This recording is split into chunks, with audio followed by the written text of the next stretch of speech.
ngayon? Ito. Statement, mga kababayan, dahil po sa statement ni Senator Robin Padilla, lalo pong napahamak si Digong sa ICC. Uy, gawa-gawa mo lang yan, GP. Mga kababayan, ito ipapaliwanag ko po sa inyo kung bakit itong si Digong Duterte ay dapat talagang sa ICC at dapat ICC talaga ang humawak. Okay? Papakita ko po sa inyo at i-explain ng maayos. Ito po kasi yung statement ni Senator Robin Padilla. Teka lang. Ayan.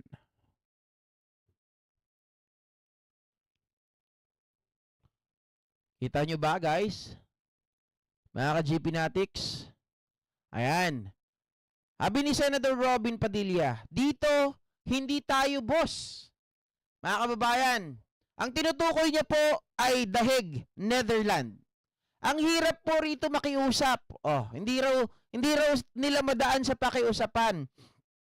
Sabi rito, payag ni Senator Robin Padilla kung saan nililitis si dating Pangulong Rodrigo Duterte sa ICC. Hindi naman sana nandito. Pwede naman sanang naglilitis sa Pilipinas kung saan tayo ang boss. Nako, mga kababayan.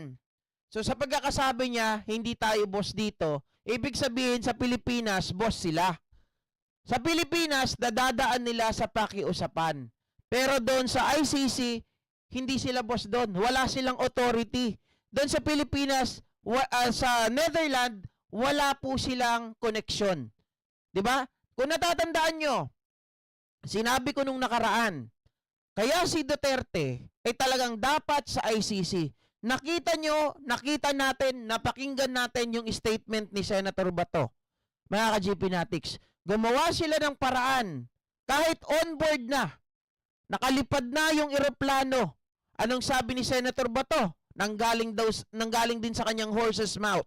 'Di ba? Ang sabi niya, naghanap ako ng kakilala ko. Kakilala ko na may kilala doon sa piloto. Sabi ko sa kanya, sabihin mo, kapag itunuloy niya yan, malalagot siya sa sambayanang Pilipino. Malalagot siya sa mga tao. Dahil siya ang nagdala kay Presidente Duterte doon sa Dahig. Sabihin mo sa kanya yan. Sabi ni Bato, di ba? So doon pa lang makikita nyo na yung influence nila dito sa Pilipinas ay sobrang lawak. Yung kanilang network ay sobrang laki. Marami silang connection. They can do whatever they want pag dito sa Pilipinas at kaya nilang aregluhin ang mga bagay-bagay through what?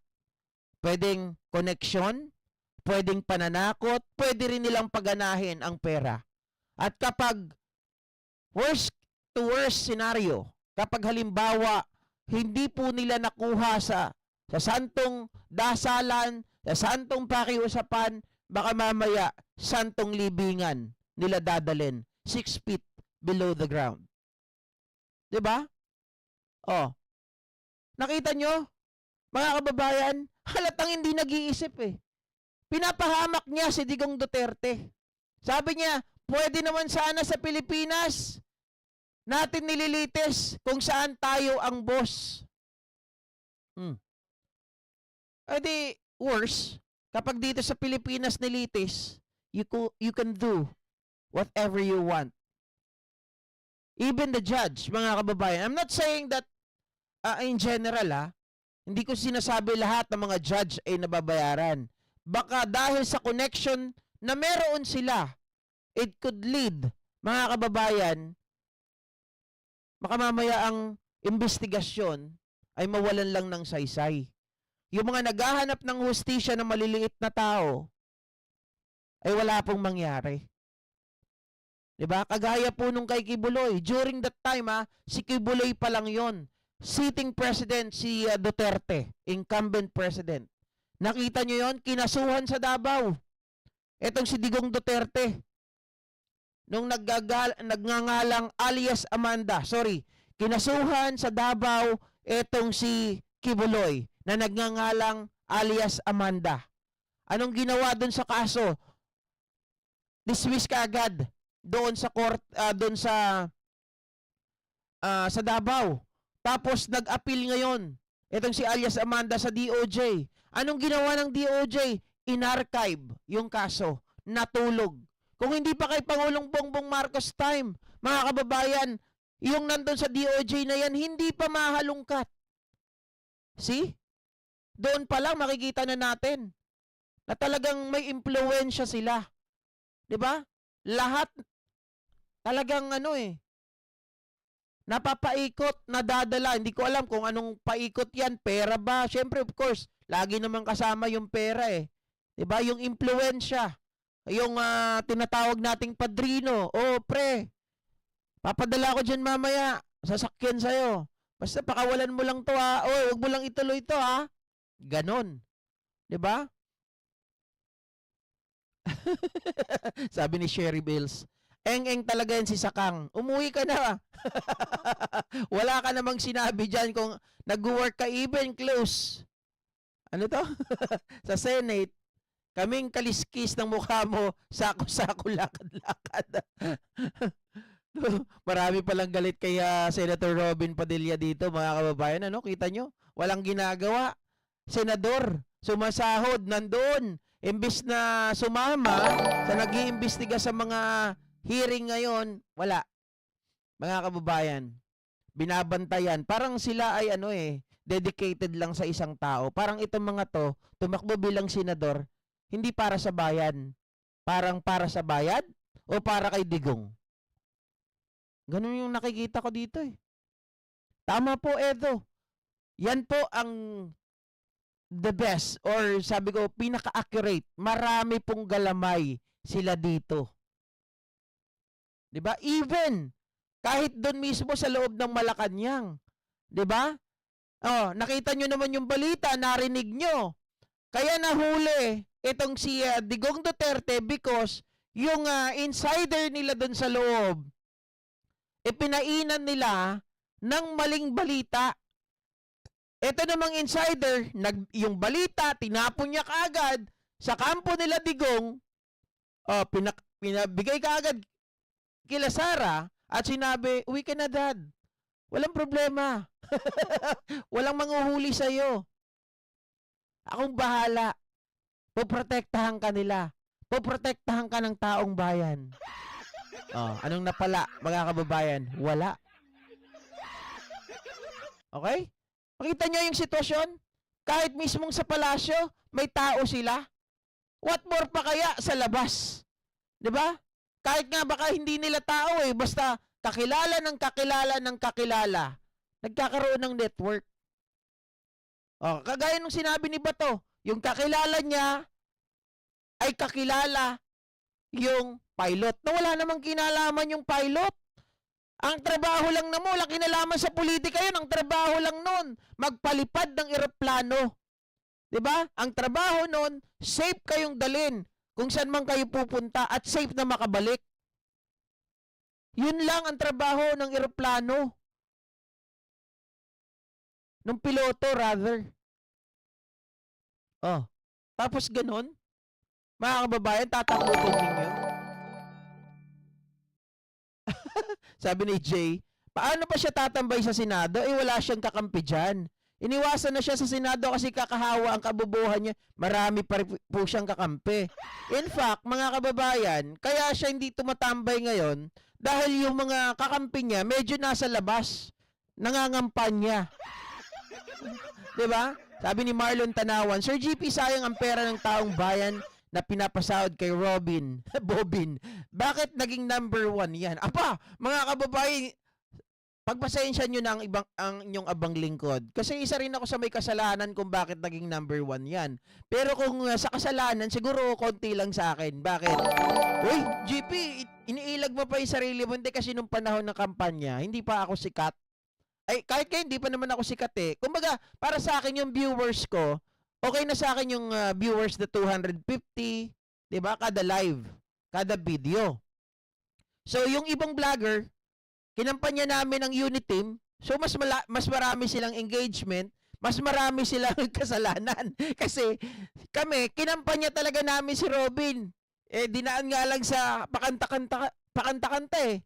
It's late in the evening. Biset. Di ba? Oh. Ay, nag-number 1. At syempre, sa pagiging artista, mga kababayan, sa totoo lang si Robin Padilla, ah, sa totoong buhay bilang isang artista, kasi kasama yan ng kuya ko dati. Ang kuya ko laging nandoon sa mga kasama ng mga artista, no? Yung nawala kong kuya. Nagkukwento yun dati na si lahat talaga. Kahit sila Bina Morales, tanungin ninyo. Napakabait daw talaga ni Robin sa kapwa niya artista. Kaya lang mga kababayan, doon ka na lang sana, Robin Padilla. Hindi ka na nagsenador. My God. Di ba? Sir, lahat naman tayo lahat tayo makasalanan. May kasalanan, di ba? Ibinoto natin si Robin Padilla eh. Nag-number 1. Yung ginagawa ni Robin isang uri ng pabigat sa pasanin ng taong bayan. Wala naman ginawa sa Senado, papogi lang. Kumain pa ng kumain at magganon ng kanyang bigote, no? Mga ka-GB Natics. Great evening watching The Hague ng Tagig. Higonoy, sabi ni George Onia. Okay, next topic ulit tayo. Sabi ni Louis Bernardo, Idol, hindi ba pwede wag pasahurin si Padilla kasi absent naman siya? Hindi po eh. Continuous yung sahod nila. Kahit sila po ay, hindi naman siya absent, guys. Ito kasing si Robby, ang Senado ngayon ay naka-recess. Okay? So kahit naka-recess sila, may sahod. Kung nakikita kayo na nandyan si Amy, nagpa-special hearing, si Risa Ontiveros, mga kababayan, may budget naman yan sa kanilang hearing. Okay? Iba pa yung sahod nila. Sabi ni Norman Kalikdan, paano ka GP kung kahit sa impyerno may galamay sila, kaya dapat sa langit sila mapunta, doon wala Ang problema guys, paano naman sila tatanggapin sa langit? 'Di ba? Kung ganoon ang kanilang mga ugali, sino ba ang tatanggap doon? Sa bagay mapagpatawad ang Panginoong Diyos, 'di ba? Hindi natin alam, mga kababayan, kasi sa mundo ng eto mababanggit ko lang. Syempre maniniwala, syempre yung mga hindi naniniwala, okay lang, walang problema. Sa mundo kasi ng spiritual, ganito. Pwede ba ako magsalita ng ganito? Okay, sa mundo ng spiritual, ganito. Kapag ang isang mangkukulam, usapin na namang mangkukulam. Pag isang mangkukulam ay may napatay na kahit isang tao, mga kababayan, pag binirayan na manggagamot, nasasaktan. Okay? At kapag ginamitan niya ng orasyon na pampatay, talagang namamatay. Okay? Pero pag iyan ay wala pang napapatay, nagsisimula pa lang, o kaya dahil lang sa inggit pero hindi naman pumatay, napapatawad ng Panginoon. Kung si Digong, sabi ng iba, maraming pinatay dahil inubos daw niya yung Domoy, 'di ba? Yung tao doon sa Domoy bombing or Sunday bombing. Tapos marami pa daw di umano itong pinagpapatay, inilubog sa 'di ba? Sabi nila Matubato, nila Las Cañas, mga kababayan, hindi ko alam kung mapapatawad pa ito ng Panginoong Diyos. Pero hindi ako ang Panginoon kaya hindi ko po alam. Hindi ko po alam, mga kababayan. Sabi ni Marlon Tanawan, kustot ako ng Sir JP. Ang alin po ang tama sa sinabi ko? Romulo bumatay si Robin talaga laplap naman. Ay, grabe kayo nagpapasarap lang Sir, kung before malagutan ng hininga, nakahingi ng tawad, may awa ang Diyos. Tama. Mga kababayan. 'Di ba? Hera Lopez New Subs. Thank you so much po sa pag-sub po dito sa ating channel. At sana mag-enjoy din kayo. Grace yet, hindi sila tatanggapin doon. Maraming angel fighters ang Ama sa Langit. Si Michael Angelo ang number 1 na angel fighters ng Diyos. Actually, mga kababayan, tingnan nyo yung 44,000 bukod dun sa iba pang mga fighters, yung 44,000 na angels. Okay? Robbie Ong, may sinusundan na ako sa FB, sabi po niya may timbangan po ang Diyos. Totoo. Mga kababayan, may timbangan ang Diyos. Diba? Sabi ko nga sa inyo, sa mundo ng spiritual, yung mga nakagawa na ng pagpatay, medyo pinupunta na yan kaagad sa impyerno. 'Di ba? Okay. Masabihin nyo, buang ka, GP.